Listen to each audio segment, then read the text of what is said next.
Hi, friends, and welcome to Peace is Here. I'm your host, Avis Kalfsbeek.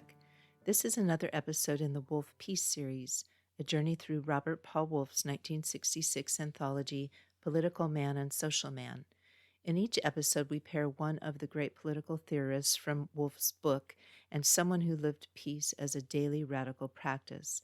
Together, they help us explore the tension between power and principle and what peace truly requires. The thinker, John Locke, 1632 to 1704. Today's thinker is John Locke, English philosopher and father of liberalism. In his essay, The Origins and Purposes of Political Societies, Locke argued that political authority is born not from divine right or tradition, but from the consent of individuals. Humans, he believed, are naturally free and equal. They come together to form governments in order to protect their lives, liberties, and property. He wrote, "Men being by nature all free, equal, and independent, no one can be subjected to the political power of another without his own consent." Locke's ideas profoundly influenced the American and French revolutions and continue to shape democratic theory today, but his vision of liberty had blind spots, particularly in justifying colonialism and the enclosure of land that once belonged to Indigenous peoples. In Locke's time, enclosure referred to the privatization and fencing off of common land, often displacing those who once shared its use. This practice became a key feature of English agricultural policy and colonial expansion, and Locke both defended and profited from it.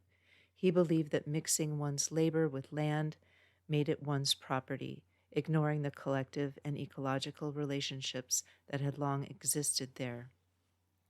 Peace pairing, Vandana Shiva, born 1952. To balance Locke's individualist philosophy, we turn to Indian scholar and environmental activist Vandana Shiva, who also makes a fictional cameo appearance at the Slow Earth Food Festival in my novel Mano Mutante. Shiva has spent decades fighting the corporate patenting of seeds and the destruction of small-scale farming in India and around the world. She argues that life, especially seeds, should remain part of the commons, not enclosed by intellectual property rights. She writes, "Seed is not just the source of life, it is the very foundation of our being." While Locke believed property rights were natural and stabilizing, Shiva warns that privatizing the building blocks of life undermines both ecological balance and human freedom. Her work with Navdanya, a network of seed banks and organic farms, defends biodiversity, local knowledge, and food sovereignty.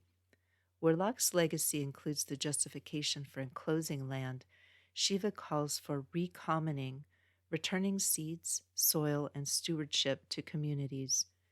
Together, they invite us to ask, what do we really mean when we say something belongs to someone?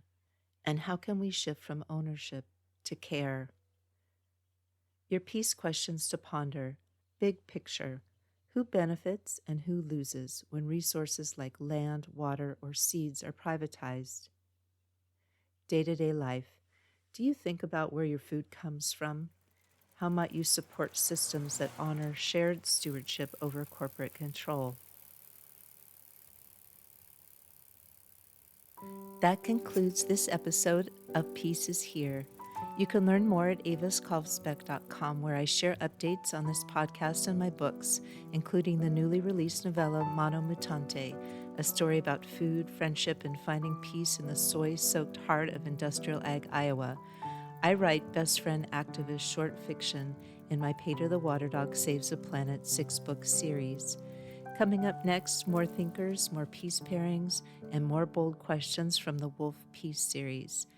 This episode is human narrated by me, but was created with the help of AI, which has promised to let me know if it makes something up.